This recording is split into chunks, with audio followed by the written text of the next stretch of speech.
Video editing course सिक्नको लागि हाम्रो स्कुलमा जोडिने सम्पूर्ण मित्रहरूलाई वेलकम। हामीले आजको क्लासमा पनि ट्र्याकमेट कीको इफेक्टमा रहेको कम्पोजिट युजिङको बारेमा हामीले सिक्नेछौँ। यो पनि एउटा ट्र्याकमेट कीकै पार्ट हो है। ओके, अब तपाईलाई कम्पोजिट युजिङको बारेमा म तपाईलाई प्र्याक्टिकल्ली रूपमै प्रोजेक्ट खोलेरै देखाउने छु है। त मैले अब प्रोजेक्ट ओपन गरेँ एन्ड द सबैभन्दा माथि मैले V3 मा राखेको छु एउटा हाम्रो स्कुल भन्ने एउटा टेक्स्ट है। यो PNG फाइल हो। PNG फाइलमा यो ट्रान्सपरेन्ट पनि छ, किनभने चाहिँ हाम्रो स्कुल भनेर लेखेको छ भने पछाडि ब्याकग्राउन्डमा छैन है त।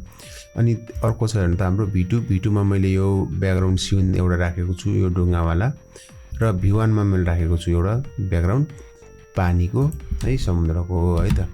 अब हेर्नु त मैले अब यसमा इफेक्ट लगाउँछु। इफेक्ट लगाउन तपाईँले सिकिसक्नु भएको छ मेट। इफेक्टमा क्लिक गरेर मैले ट्र्याकमेट की हेर्नु त यसमा लगाएँ है त। यसमा लगाउँछ अब यत्तिकै देखिने कुरा भएन हेर्नु त। अब तपाईँले यो ननमा तपाईँको यो हाम्रो V3 मा हाम्रो स्कुल भन्ने टेक्स्ट छ, मैले V3 मा क्लिक गरेँ भने अब यो लेखिन्छ है। एउटा कुरा तपाईँहरूले के बुझ्नु भने यसको साइज तपाईँको यदि ठुलो भयो भने यो जुन मेन लेयर हो है, यो V2 मा भएको जुन यसमा माथिकोमा मार्क्स भइरहेको छ, यो भिडियोमा तपाईँको यदि साइज ठुलो छ भने तपाईँको यो अक्षर पनि ठुलो हुन्छ। हेर्नु है, मैले जस्तै एउटा VFX मा गएर एउटा फोटो हाल्छु है त ठुलो साइजको। यो फोटो हाल्न है त मैले अल्ट दाबेर मैले यसमा चेन्ज गरिदिन्छु है। हेर्नु त अक्षर ठुलो भएको छ। अब जस्तै मैले यसलाई हाल्छु है त एकचोटि, यो फोटोलाई हालेँ मैले। हेर्नु त यति ठुलो भयो, किनभने यो तपाईँको यो यसको साइज जुन छ, यो साइज भनेको ठुलो छ क्या तपाईँको है त। यसको ल जस्तै प्रपर्टिज हेरौँ है त मैले। हेर्नु तपाईँको 4K छ यो साइज है, 4K छ, 4928 छ। त्यस कारणले तपाईँले यो प्रोजेक्टमा जुन साइजको छ हेर्नु त यो सिक्वेन्स सेटिङ 192080 छ भने तपाईँले यसको साइज पनि 192080 नै हुनुपर्ने हुन्छ है त। ल मैले यसलाई चेन्ज गरेँ।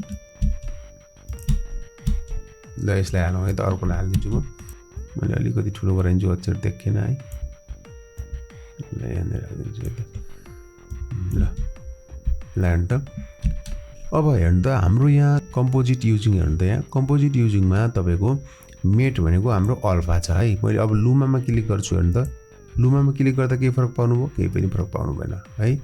ल अब हामीले यसको बारेमा आज बुझ्नेछौँ है त, कम्पोजिट युजिङको बारेमा। अब हेर्नु त एडोब प्रिमियर प्रोमा ट्र्याकमेट की इफेक्ट प्रयोग गर्दा यो कम्पोजिट युजिङ भन्ने अप्सनमा दुई प्रकारको मेटहरू छन् है। एउटा छ के मेट अल्फा, अर्को छ तपाईँको मेट त मेट लुमा है।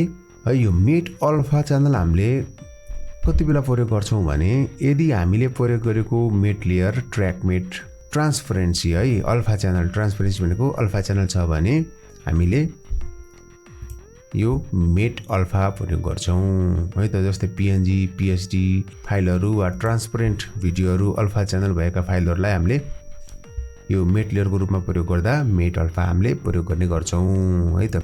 यो हाम्रो स्कुल भन्ने चाहिँ लेखेको छ, यो भन्ने पछाडिको भाग हेर्नु न है, पछाडिको देखेको छ नि त, यो भनेको ट्रान्सपरेन्ट छ है। अब हाम्रो यो मेट अल्फाले कसरी काम गर्छ भने नि यसको ट्रान्सपरेन्ट भागलाई जसलाई हामीले अल्फा च्यानल पनि भन्छौँ, यसलाई कटआउट मास्कको रूपमा प्रयोग गर्छ है। यो ट्रान्सपरेन्ट भाग देखिँदैन, तर यो ओपेक छ, जो ओपेक भनेको चाहिँ जो हाम्रो स्कुल भनेर लेखेका छौँ त्यो देखिने भाग, यो भागले चाहिँ भिडियोलाई देखाउन र लुकाउन मद्दत गर्छ कि। जस्तै यो सेतो भाग छ, यो भागमा हाम्रो तलको यो जुन मेट प्रयोग गर्छौँ त्यो भाग देखिन्छ हेर्नु त। यो सेतो भागमा चाहिँ यो देखियो र यसको रातो अरू भाग लुक्यो। हेर्नु यो पुरै रातो छ हाम्रो, ल हेर्नु त यो छ है। यो अरू भाग काटेर यो सेतो भागमा मात्रै यसले लगायो। मेट अल्फामा यो सेतै मात्रै भएर देखेको भन्ने चाहिँ होइन। यो जुन कलर पनि बाहिरी भाग ट्रान्सपरेन्ट छ भने तपाईँ जुन कलर प्रयोग गर्दा पनि तपाईँको यो इफेक्ट युज हुन्छ है त। ट्राई गरौँ मेटमा अर्को, ल हेर्नु रातो हालिदिन्छु है त एकचोटि। रातो हाले पनि त्यही नै हो, यहाँ मैले चेन्ज गर्छु है त एकचोटि। ल यहाँ रातो छ नि, अब मैले रातो हाले पनि हेर्नु त इफेक्ट भनेको त्यही नै हो, किनभने यसले ट्रान्सपरेन्ट र ओपेक भाग भएको दुईटा भागलाई मात्रै यसले क्याल्कुलेट गर्छ र इफेक्ट युज गरिदिन्छ। अब थाहा पाउनुभयो होला मेट अल्फा भनेको यदि हाम्रो ट्रान्सपरेन्ट भिडियो छ अथवा ट्रान्सपरेन्ट फोटो छ भने हामीले यस्तो अवस्थामा मेट अल्फा प्रयोग गर्छौँ है। ट्रान्सपरेन्ट भनेको त बुझिसक्नु भयो होला है। हेर्नु त यो ट्रान्सपरेन्ट यो पछाडिको भाग के छ खाली छ ट्रान्सपरेन्ट छ यस्तो अवस्थामा तपाईँले मेट अल्फा प्रयोग गर्न सक्नुहुन्छ यसमा रातो सेतो जुनसुकै कलर भए पनि कलरले मतलब राख्दैन तर अल्फा चाहिँ हुनै पर्यो अल्फा च्यानल चाहिँ है ट्रान्सपरेन्ट हुनै पर्यो पछाडिको भाग ब्याकग्राउन्ड एक्चुअली मैले अक्षर चेन्ज गरिदिन्छु है हेर्नु है मैले अहिले सेतो हालेको छु है अब हाम्रो हेर्नु त यहाँ मेट लुमा छ है मेट लुमा मैले मेट लुमा पनि अहिले चाहिँ केही फरक परेको छैन किनभने यो भाग सेतै छ लुमाले ट्रान्सपरेन्टसँगको मतलब राख्दैन यसले लाइटसँगको मतलब राख्छ यो व्हाइट छ नि यो व्हाइटलाई सपोर्ट गर्यो अहिले हेर्नुहोस् हामीले कस्तो अवस्थामा यो मेट लुमा प्रयोग गर्छौँ भने यदि हामीले प्रयोग गरेको यो मेट लेयर ट्रान्सपरेन्ट नभइकन है अहिले त यो ट्रान्सपरेन्ट छ यदि ट्रान्सपरेन्ट नभई यदि ब्ल्याक एन्ड व्हाइट वा ग्रे स्केल छ भने हामीले मेट लुमा प्रयोग गर्छौँ है त जस्तै अब मैले एकछिन उदाहरणको लागि हेर्नु है यसमा यो ट्रान्सपरेन्टलाई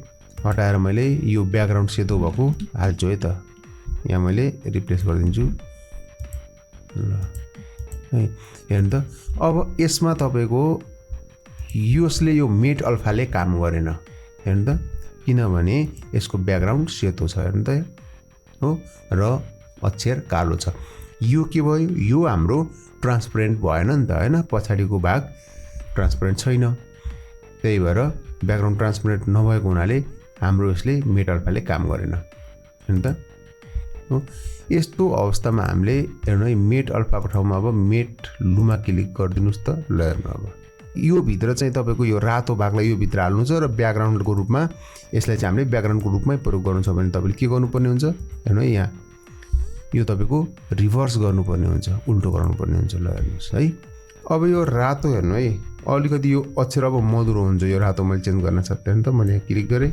यसको तपाईँले यो रिभर्स हटाइदिनु पर्ने हुन्छ है त ल हेर्नु त कति मधुरो भयो यो मधुरो किन भयो भने यसले यो रातो कलर जुन छ यो रातो हेर्नु त यो रातो यो कलर भनेको सेतो भन्दा धेरै चम्किलो छैन अब हेर्नु है मैले यो हाम्रो स्कुललाई राखिदिन्छु है त्यसमा क्लिक गरेर ल हेर्नु त यो उज्यालो धेरै भयो है अनि इफेक्ट हामीले कुन लगाछौँ हेर्नु त मेट लुमा है मेट लुमाले चाहिँ लाइट चिन्छ है सेतो र कालो है ल अब मैले एकछिन यसलाई फालिदिन्छु है त यहाँबाट मैले यो सिन राखेको छु है अब अर्को एउटा सिन रोक्नु त एउटा अर्को सिन हालौँ यसमा भिएफएक्स यो भिडियो पनि यहाँ राखिदिएँ मास्किङको लागि पनि एउटा ब्ल्याक एन्ड व्हाइट भिडियो राख्छु है त मैले यहाँ बिफोर यो भनेको तपाईँको ट्रान्सपरेन्ट छैन एउटा ब्ल्याक कलर छ पेन्ट जस्तो गरेको छ र अर्को भनेको व्हाइट कलर छ यसमा दुईवटा कलर छ है यो चाहिँ ट्रान्सपरेन्ट होइन नि अब मैले यसलाई इफेक्टको रूपमा प्रयोग गर्न खोजिरहेको छु ल हेर्नुहोस् है अब यसलाई अब यसमा मैले इफेक्ट लगाउँछु ट्र्याकमेट कि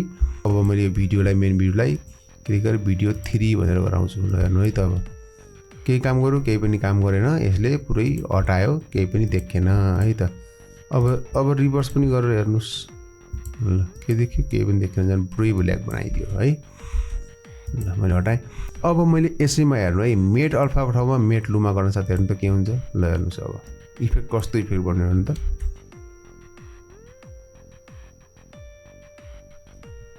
ल हेर्नु हो अब मैले यसलाई हेर्नु त यसलाई तपाईँको रिभर्स गर्छु है त अब रिभर्स गर्दा कस्तो बन्छ ल हेर्नु त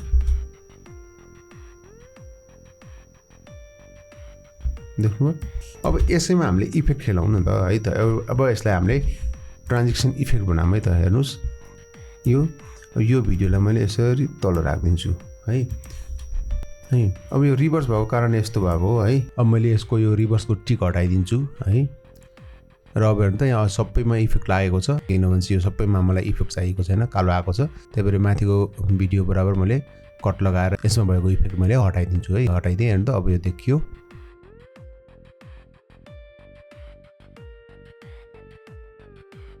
यसरी तपाईँले हेर्नु त इफेक्ट पनि बनाउन सक्नुहुन्छ इफेक्टको रूपमा पनि प्रयोग गर्न सक्नुहुन्छ हेर्नु त यो लास्टमा झ्याप्प गयो स्मुथनेस आएन स्मुथनेसको लागि मैले इफेक्ट लगाइदिन्छु भिडियो ट्रान्जेक्सन तपाईँको डिजल्भ हालिदिन्छु है त लास्टमा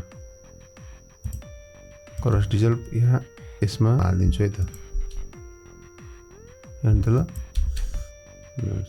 यसरी हामीले इफेक्टको रूपमा नि प्रयोग गर्न सक्छौँ यसलाई है त यो ट्र्याकमेट भनेको एकदम महत्त्वपूर्ण इफेक्ट हो हामीलाई धेरै ठाउँमा आवश्यक पर्न सक्छ है। आफूले कस्टम एनिमेसन गर्नको पनि, कस्टम ट्रान्जिसन गराउनको लागि पनि है, सेपहरू गराउनको लागि पनि यो हामीलाई एकदम अति आवश्यक पर्छ है त। हेर्नु त ट्र्याकमेटको लागि प्रयोग गरेको हाम्रो V3 वाला भिडियो ब्ल्याक एन्ड व्हाइट छ। ब्ल्याक एन्ड व्हाइटको ठाउँमा हामीले रङ्गीन भिडियो रेड एन्ड ग्रिन हालेर हेरौँ है त। हेर्नु त अब यो मधुरो आयो। मधुरो किन आयो भने मेट लुमाले प्रकाशलाई चिन्छ, लाइटलाई है। एउटा सबभन्दा उज्यालो भनेको व्हाइट हो होइन, र सबभन्दा अँध्यारो भनेको ब्ल्याक हो। सेतो जति उज्यालो पनि छैन यो कलर, दुईटै कलर है, र कालो जति डार्क पनि छैन। त्यही भएर यो भिडियो हेर्नु त मधुरो आएको। यसरी तपाईँले इफेक्टको रूपमा पनि प्रयोग गर्न सक्नुहुन्छ है। हामीले तपाईँहरूलाई आइडिया दिने हो, प्राविधिक नलेज र टेक्निकल नलेज दिने हो। तपाईँहरू कन्सेप्ट चाहिँ आफ्नो प्रयोग गर्नुपर्ने हुन्छ है त। तपाईँहरूले आफ्नो कन्सेप्ट प्रयोग गरेर राम्रो यसरी इफेक्टहरू प्रयोग गर्नु होला। ओके, आजको क्लास यति नै। फेरि भेटौँला हामी अर्को क्लासमा। ओके, आजलाई बाई।